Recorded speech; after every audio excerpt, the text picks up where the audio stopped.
ਅੱਜ ਅਸੀਂ ਸੁਖਵਿੰਦਰ ਅੰਮ੍ਰਿਤ ਦੇ ਕਾਵਿ ਚਿੰਤਨ ਬਾਰੇ ਵਿਚਾਰ ਚਰਚਾ ਕਰਾਂਗੇ। ਸੁਖਵਿੰਦਰ ਅੰਮ੍ਰਿਤ ਨਵੀਂ ਪੰਜਾਬੀ ਕਵਿਤਾ ਦੀ ਸਥਾਪਤ ਸ਼ਾਇਰਾ ਹੈ। ਉਸਨੇ ਆਪਣੀ ਗਜ਼ਲ ਸੰਗ੍ਰਹਿ ਸੂਰਜ ਦੀ ਦਹਿਲੀਜ਼ ਰਾਹੀਂ ਨਵੇਕਲੀ ਪਹਿਚਾਣ ਸਥਾਪਿਤ ਕੀਤੀ। ਉਸਨੇ ਚਿਰਾਗਾਂ ਦੀ ਡਾਰ, ਪਤਝੜ ਵਿੱਚ ਪੁੰਗਰ ਦੇ ਪੱਤੇ, ਹਜ਼ਾਰਾਂ ਰੰਗਾਂ ਦੀ ਲਾਟ ਅਤੇ ਪੁੰਨਿਆ ਗਜ਼ਲ ਸੰਗ੍ਰਹਿਆਂ ਦੀ ਰਚਨਾ ਕੀਤੀ। ਇਸ ਤੋਂ ਇਲਾਵਾ ਕਣੀਆਂ ਅਤੇ ਧੁੱਪ ਦੀ ਚੁੰਨੀ ਕਾਵਿ ਸੰਗ੍ਰਹਿਆਂ ਦੀ ਸਿਰਜਣਾ ਵੀ ਕੀਤੀ। ਉਸ ਦਾ ਨੀਲਿਆਂ ਮੋਰਾਵੇ ਗੀਤ ਸੰਗ੍ਰਹਿ ਪੰਜਾਬੀ ਸਾਹਿਤ ਵਿੱਚ ਗੁਣਾਤਮਕ ਵਾਧਾ ਕਰਦਾ ਹੈ। ਸਮਕਾਲੀ ਗਜ਼ਲ ਦੀ ਨੁਹਾਰ ਨੂੰ ਅੰਕਿਤ ਕਰਨ ਵਾਲਾ ਗਜ਼ਲ ਸੰਗ੍ਰਹਿ ਕੇਸਰ ਦੇ ਛਿੱਟੇ ਵੀ ਸੰਪਾਦਿਤ ਕੀਤਾ। ਸੁਖਵਿੰਦਰ ਅੰਮ੍ਰਿਤ ਨਾਰੀ ਦੀ ਹੋਂਦ ਅਤੇ ਉਸ ਦੀ ਪਹਿਚਾਣ ਲਈ ਨਵੇਂ ਮੁੱਲਾਂ ਨੂੰ ਤਰਾਸ਼ਦੀ ਹੈ। ਉਹ ਪਤਝੜ ਵਿੱਚ ਪੁੰਗਰ ਦੇ ਪੱਤਿਆਂ ਦੀ ਭੂਮਿਕਾ ਵਿੱਚ ਆਪਣੇ ਪੱਖ ਨੂੰ ਸਪਸ਼ਟ ਕਰਦੀ ਹੋਈ ਲਿਖਦੀ ਹੈ, ਮੈਨੂੰ ਤਾਂ ਉਸ ਸਮਾਜ, ਸੱਭਿਆਚਾਰ ਅਤੇ ਇਤਿਹਾਸ ਨਾਲ ਗਿਲਾ ਹੈ ਜਿਸ ਨੇ ਪੁਰਸ਼ਾਂ ਦੀ ਅਜਿਹੀ ਮਾਨਸਿਕਤਾ ਸਿਰਜੀ ਹੈ। ਇਸ ਲਈ ਇਹਨਾਂ ਗਜ਼ਲਾਂ ਵਿੱਚ ਜੇ ਕਿਤੇ ਰੋਸ ਜਾਂ ਵਿਦਰੋਹ ਹੈ, ਉਹ ਪੁਰਸ਼ਾਂ ਦੀ ਥਾਂ ਸਮਾਜਿਕ ਪ੍ਰਬੰਧ ਪ੍ਰਤੀ ਹੈ, ਜਿਸ ਦਾ ਸ਼ਿਕਾਰ ਸਿਰਫ ਨਾਰੀ ਹੀ ਨਹੀਂ ਪੁਰਸ਼ ਵੀ ਹੈ। ਪੁਰਸ਼ ਅਤੇ ਨਾਰੀ ਵਿਚਕਾਰ ਵਿਰੋਧ ਦਾ ਰਿਸ਼ਤਾ ਪੈਦਾ ਕਰਕੇ ਅਨਿਆਂਪੂਰਨ ਰਾਜ ਪ੍ਰਬੰਧ ਸਹੀ ਮਸਲਿਆਂ ਤੋਂ ਧਿਆਨ ਪਰੇ ਕਰਨਾ ਚਾਹੁੰਦੇ ਹਨ। ਪਰ ਮੈਂ ਇਸ ਸਾਰੀ ਸਮੱਸਿਆ ਨੂੰ ਸਮਾਜ ਅਤੇ ਸੱਭਿਆਚਾਰ ਦੇ ਪ੍ਰਸੰਗ ਵਿੱਚ ਦੇਖਦੀ ਹਾਂ। ਪਤਝੜ ਵਿੱਚ ਪੁੰਗਰ ਦੇ ਪੱਤੇ, ਪੰਨਾ 10। ਸੁਖਵਿੰਦਰ ਅੰਮ੍ਰਿਤ ਦੇ ਦ੍ਰਿਸ਼ਟੀਕੋਣ ਨੂੰ ਸਮਝਣ ਲਈ ਉਸ ਦਾ ਸ਼ੇਰ ਵੇਖਿਆ ਜਾ ਸਕਦਾ ਹੈ। ਚਿਰਾਗਾਂ ਦੇ ਬੁਝਣ ਦਾ ਹੋਰ ਕਾਰਨ ਵੀ ਤਾਂ ਹੋ ਸਕਦਾ ਹੈ ਕਿ ਇਸ ਸਾਜ਼ਿਸ਼ ਵਿੱਚ ਹਰ ਵਾਰ ਹਵਾ ਸ਼ਾਮਲ ਨਹੀਂ ਹੁੰਦੀ। ਸੁਖਵਿੰਦਰ ਅੰਮ੍ਰਿਤ ਨਾਰੀ ਦੁਖਾਂਤ ਨੂੰ ਬਹੁਤ ਸੰਜੀਦਗੀ ਦੇ ਨਾਲ ਉਲੀਕਦੀ ਹੈ। ਉਸ ਨੂੰ ਗਿਲਾ ਹੈ ਕਿ ਸਮਾਜ ਨੇ ਨਾਰੀ ਹੋਂਦ ਨੂੰ ਕਦੇ ਵਿਚਾਰਿਆ ਨਹੀਂ। ਹਜ਼ਾਰਾਂ ਸਾਲ ਬੀਤੇ ਪਰ ਕਿਸੇ ਨਾ ਵੇਖਿਆ ਛੂ ਕੇ ਜਿਉਂਦੀ ਜਾਨ ਹੈ ਕੋਈ ਜਾਂ ਮੂਰਤ ਹੈ ਉਹ ਪੱਥਰ। ਸੁਖਵਿੰਦਰ ਅੰਮ੍ਰਿਤ ਦੀ ਕਾਵਿ ਨਾਇਕਾ ਮਰਦਾਨਾ ਫਿਤਰਤ, ਮਜਬੂਰੀ, ਬੇਵਸੀ, ਕੁਦਰਤੀ ਸੁਭਾਅ, ਰੂੜੀਗਤ ਸੋਚ ਤੋਂ ਵਾਕਫ ਹੈ। ਉਹ ਮਰਦ ਪ੍ਰਤੀ ਸ਼ਿਕਵੇ ਅਤੇ ਸਮਝੌਤੇ ਦੀ ਸੁਰ ਨੂੰ ਸਲੀਕੇ ਨਾਲ ਉਜਾਗਰ ਕਰਦੀ ਹੈ। ਤਮੰਨਾ ਤਾਂ ਉਹਦੀ ਵੀ ਸੀ ਕਿ ਸਾਡਾ ਸਾਥ ਨਿਭ ਜਾਂਦਾ, ਪਰਿੰਦਾ ਸੀ ਉਹ ਕੀ ਕਰਦਾ, ਉੜਨ ਬਿਨਾਂ ਰਹਿ ਨਾ ਸਕਿਆ। ਸੁਖਵਿੰਦਰ ਅੰਮ੍ਰਿਤ ਔਰਤ ਦੀ ਦਵੰਦਮਈ ਮਾਨਸਿਕਤਾ, ਨੈਤਿਕ ਸੀਮਾ, ਬੇਵਸੀ ਤੇ ਰੀਝ ਵਿੱਚ ਫਾਸਲੇ ਨੂੰ ਖੂਬਸੂਰਤੀ ਨਾਲ ਉਜਾਗਰ ਕਰਦੀ ਹੈ। ਭਾਵੁਕਤਾ ਦਾ ਹੜ੍ਹ ਉਸ ਦੀ ਬੌਧਿਕਤਾ ਉੱਤੇ ਹਾਵੀ ਹੋ ਜਾਂਦਾ ਹੈ। ਡੁੱਬ ਗਈ ਆਖਰ ਉਹ ਗੰਧਲੇ ਨੀਰ ਦੀ ਇੱਕ ਝੀਲ ਵਿੱਚ, ਹੰਸਣੀ ਜਿਹੜੀ ਸੀ ਸੁੱਚੇ ਮੋਤੀਆਂ ਨੂੰ ਭਾਲਦੀ। ਕੋਸਦੀ ਉਹ ਬਹੁਤ ਆਪਣੇ ਆਪ ਨੂੰ, ਪਰ ਫਿਰ ਵੀ ਗੋਰਿਆਂ ਫੁੱਲਾਂ ਦੀ ਕਾਲੀ ਰੀਝ ਦਿਲ ਵਿੱਚ ਪਾਲਦੀ। ਉਹ ਤਾਂ ਲੰਮੀ ਨਜ਼ਮ ਹੁੰਦੀ ਸੀ ਕਦੇ ਮੋਹ ਕਾਵਦੀ, ਵਾਚਿਆ ਨਾ ਜਦ ਕਿਸੇ ਤਾਂ ਅੱਖਰ ਅੱਖਰ ਹੋ ਗਈ। ਸੁਖਵਿੰਦਰ ਅੰਮ੍ਰਿਤ ਨਾਰੀ ਅੰਤਰਮਨ ਤੋਂ ਵਾਕਫ ਹੈ। ਉਹ ਸਿਹਰਤਾ ਨਾਲ ਸਥਿਤੀ ਤੋਂ ਜਾਣੂ ਕਰਵਾਉਂਦੀ ਹੈ। ਉਹ ਔਰਤ ਦੀਆਂ ਕਮਜ਼ੋਰੀਆਂ, ਮਰਦ ਦੀ ਫਿਤਰਤ ਅਤੇ ਸੱਭਿਆਚਾਰਕ ਪਿਛੋਕੜ ਬਾਰੇ ਸੁਚੇਤ ਹੈ। ਭਾਵੇਂ ਉਹ ਅਨੇਕਾਂ ਵਾਰ ਔਰਤ ਨੂੰ ਸਮਝੌਤਾਵਾਦੀ ਵਿਚਾਰਧਾਰਾ ਦਾ ਧਾਰਨੀ ਦਿਖਾਉਂਦੀ ਹੈ, ਪਰ ਉਹ ਔਰਤ ਦੀ ਹੋਂਦ ਦੇ ਮਸਲੇ ਦ੍ਰਿੜਤਾ ਨੂੰ ਬਣਾਈ ਰੱਖਦੀ ਹੈ। ਉਹ ਮਰਦ ਨੂੰ ਛੁਟਿਆਉਂਦੀ ਨਹੀਂ, ਉਹ ਤਾਂ ਔਰਤ ਦੀ ਸ਼ਕਤੀ, ਸਮਰੱਥਾ ਅਤੇ ਦ੍ਰਿੜਤਾ ਨੂੰ ਉਜਾਗਰ ਕਰਨਾ ਆਪਣਾ ਫਰਜ਼ ਸਮਝਦੀ ਹੈ। ਉਹ ਮੇਰੇ ਤੇਜ਼ ਸਾਹਮਣੇ ਮੂੰਹ ਵਾਂਗ ਪਿਘਲ ਜਾਵੇਗੀ, ਡਰਾਵਾ ਨਾ ਦਿਓ ਲੋਕੋ ਕਿਸੇ ਤਲਵਾਰ ਦਾ ਮੈਨੂੰ।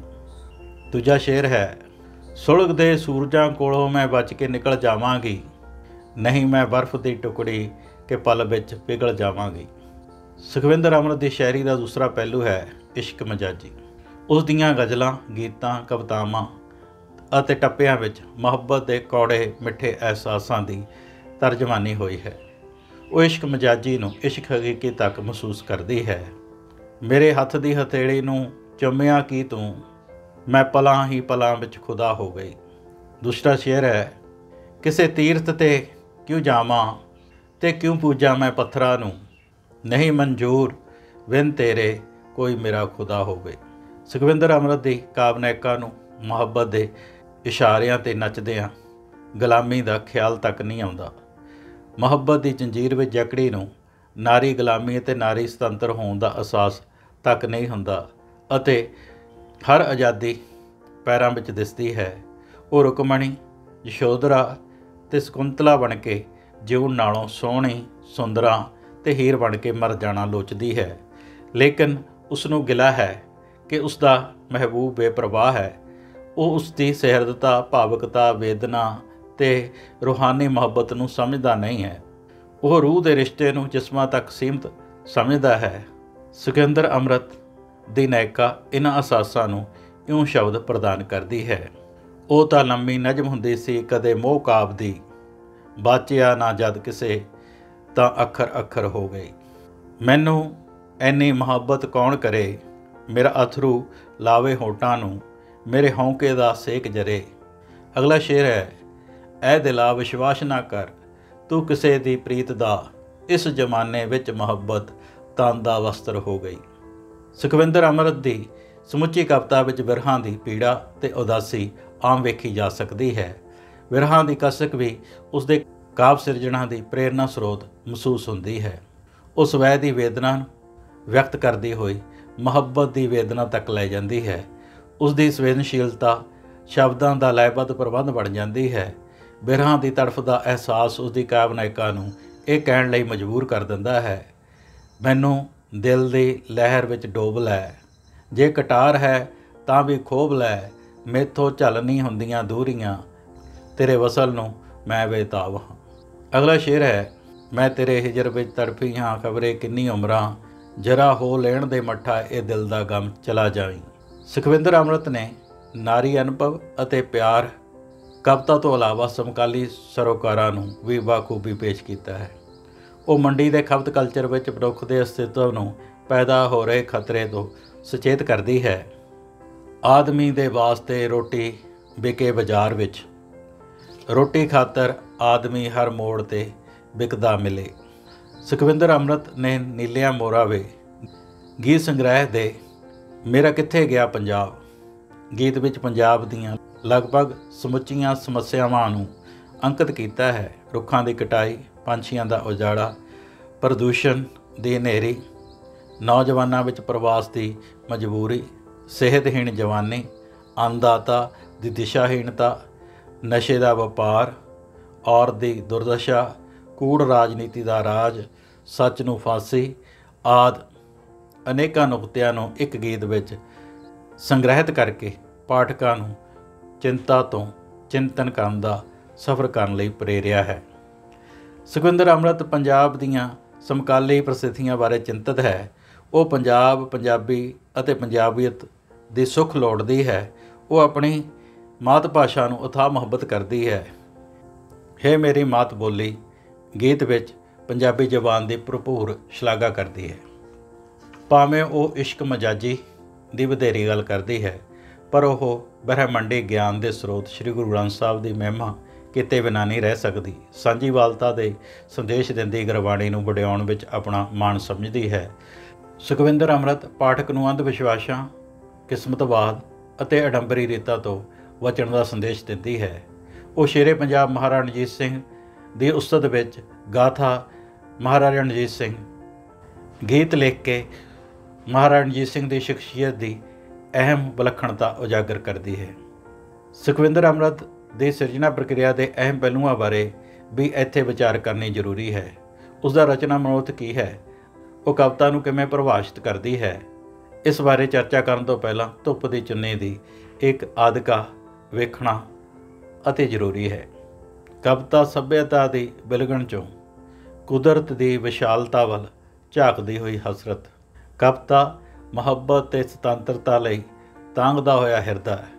ਕਵਿਤਾ ਸਾਰੀ ਕਾਇਨਾਤ ਦੇ ਹਿੱਤ ਲਈ ਸੋਚਦਾ ਹੋਇਆ ਮਸਤਕ ਹੈ। ਕਵਿਤਾ ਮੈਲੀ ਪਰੰਪਰਾ ਨੂੰ ਨਕਾਰਦੀ ਹੋਈ ਆਤਮਾ ਹੈ। ਕਵਿਤਾ ਦਮਨ ਅਤੇ ਅਨਿਆਂ ਵਿਰੁੱਧ ਉੱਠੀ ਹੋਈ ਤੇਗ ਹੈ। ਕਵਿਤਾ ਸ਼ਿਲਪ ਅਤੇ ਸੋਚ ਦਾ ਕੂੜਾ ਫੁੱਲ ਹੈ। ਕਵਿਤਾ ਹਨੇਰਿਆਂ ਦੀ ਦੁਨੀਆ ਤੋਂ ਚਾਨਣ ਦੀ ਦੁਨੀਆ ਵੱਲ ਜਾਂਦਾ ਹੋਇਆ ਰਾਹ ਹੈ। ਸੁਖਵਿੰਦਰ ਅੰਮ੍ਰਿਤ ਸਹਿਜ ਸਿਰਜਣਾ ਦੇ ਮਨੋਰਥ ਤੋਂ ਵਾਕਫ ਹੈ। ਇਸੇ ਲਈ ਉਸ ਦੀ ਕਵਿਤਾ ਕਲਾਤਮਕ ਸੋਚ ਨੂੰ ਬਰਕਰਾਰ ਰੱਖਦੀ ਹੋਈ ਵਿਚਾਰਾਂ ਦੀ ਉਚਤਾ ਲਈ ਸੰਘਰਸ਼ਸ਼ੀਲ ਹੈ। ਬਾਹਰੀ ਤੇ ਅੰਦਰੂਨੀ ਹਨੇਰੇ ਨੂੰ ਦੂਰ ਕਰਨ ਲਈ ਕਲਮ ਦਾ ਸਹਾਰਾ ਲੈਂਦੀ ਹੈ। ਸੁਖਵਿੰਦਰ ਅੰਮ੍ਰਿਤ ਬੌਧਿਕਤਾ ਦੀ ਮਾਰ ਤੋਂ ਬਚਣ ਲਈ ਭਾਵੁਕਤਾ ਨੂੰ ਬਣਾਈ ਰੱਖਣ ਦੇ ਲਈ ਯਤਨਸ਼ੀਲ ਹੈ। ਉਸ ਦੀ ਸ਼ਾਇਰੀ ਵਿੱਚ ਜਜ਼ਬੇ ਦੀ ਸ਼ਿੱਦਤ ਹੈ, ਰਵਾਨਗੀ ਹੈ ਅਤੇ ਮੁਹੱਬਤ ਦਾ ਮਿੱਠਾ ਅਹਿਸਾਸ ਹੈ ਅਤੇ ਆਸ਼ਾਵਾਦੀ ਦ੍ਰਿਸ਼ਟੀਕੋਣ ਹੈ। ਉਸ ਦੀ ਕਵਿਤਾ ਵਿੱਚ ਕਵਿਤਾ ਮੌਜੂਦ ਹੈ। ਜ਼ਿਆਦਾਤਰ ਸਮਕਾਲੀ ਕਵਿਤਾ ਅਕਵਿਤਾ ਦਾ ਰੂਪ ਅਖਤਿਆਰ ਕਰ ਰਹੀ ਹੈ। ਉਸ ਦੀ ਸ਼ਾਇਰੀ ਬਾਰੇ ਸੁਰਜੀਤ ਪਾਤਰ ਲਿਖਦਾ ਹੈ ਕਿ ਸੁਖਵਿੰਦਰ ਅੰਮ੍ਰਿਤ ਦੀ ਗਜ਼ਲ ਦੀ ਆਪਣੀ ਨੁਹਾਰ, ਆਪਣਾ ਮੁਹਾਂਦਰਾ ਤੇ ਆਪਣੀ ਪਹਿਚਾਣ ਹੈ। ਚੰਗੀ ਸ਼ਾਇਰੀ ਦੇ ਵਿੱਚ ਨਦੀ ਵਰਗੀ ਪ੍ਰਾਚੀਨਤਾ, ਨਿਰੰਤਰਤਾ ਤੇ ਨਵੀਨਤਾ ਹੁੰਦੀ ਹੈ। ਸੁਖਵਿੰਦਰ ਅੰਮ੍ਰਿਤ ਦੀਆਂ ਗਜ਼ਲਾਂ ਵਿੱਚ ਨਦੀ ਦੇ ਇਹ ਤਿੰਨੇ ਗੁਣ ਸਮਾਏ ਹੋਏ ਹਨ। ਸੁਖਵਿੰਦਰ ਅੰਮ੍ਰਿਤ ਦੀ ਸ਼ਾਇਰੀ ਦੀ ਮੌਲਿਕਤਾ ਅਤੇ ਉਸ ਨੂੰ ਨਿਵੇਕਲੀ ਪਹਿਚਾਣ ਦਾ ਧਾਰਨੀ ਬਣਾਉਂਦੀ ਹੈ। ਉਹ ਗਜ਼ਲ, ਗੀਤ, ਨਜ਼ਮ ਅਤੇ ਟੱਪੇ ਕਾਵਿ ਰੂਪ ਵਿੱਚ ਸਿਰਜਣਾ ਕਰਦੇ ਸਮਰੱਥ ਹੈ। ਉਸ ਦੀ ਬੋਲੀ ਸਹਿਜ ਹੈ, ਉਸ ਦਾ ਵਿਦਰੋਹ ਵੀ ਸਹਿਜ ਹੈ, ਪਰ ਉਸ ਵਿੱਚ ਦ੍ਰਿੜਤਾ ਲਾਜਵਾਬ ਹੈ। ਹਵਾਵਾਂ ਤੋਂ ਨਹੀਂ ਮਿਟਣਾ, ਘਟਾਵਾਂ ਤੋਂ ਨਹੀਂ ਖੁਰਨਾ, ਸਮੇਂ ਦੀ ਹਿੱਕ 'ਤੇ ਇੱਕ ਹਰਫ ਐਸਾ ਉਕਰ ਜਾਵਾਂਗੀ। ਸਮੁੱਚੇ ਤੌਰ 'ਤੇ ਕਿਹਾ ਜਾ ਸਕਦਾ ਹੈ ਕਿ ਸੁਖਵਿੰਦਰ ਅੰਮ੍ਰਿਤ ਪੰਜਾਬੀ ਸਾਹਿਤ ਦੇ ਇਤਿਹਾਸ ਦੇ ਸਫ਼ੇ 'ਤੇ ਐਸਾ ਹਰਫ ਉਕਰ ਗਈ ਹੈ ਜੋ ਪੰਜਾਬੀ ਕਵਿਤਾ ਲਈ ਮਾਣ ਦਾ ਸਬੱਬ ਹੈ। ਉਸ ਦੀ ਕਵਿਤਾ ਤੋਂ ਬਿਨਾਂ ਨਵੀਂ ਪੰਜਾਬੀ ਕਵਿਤਾ ਅਧੂਰੀ ਹੈ। ਬਹੁਤ ਬਹੁਤ ਧੰਨਵਾਦ।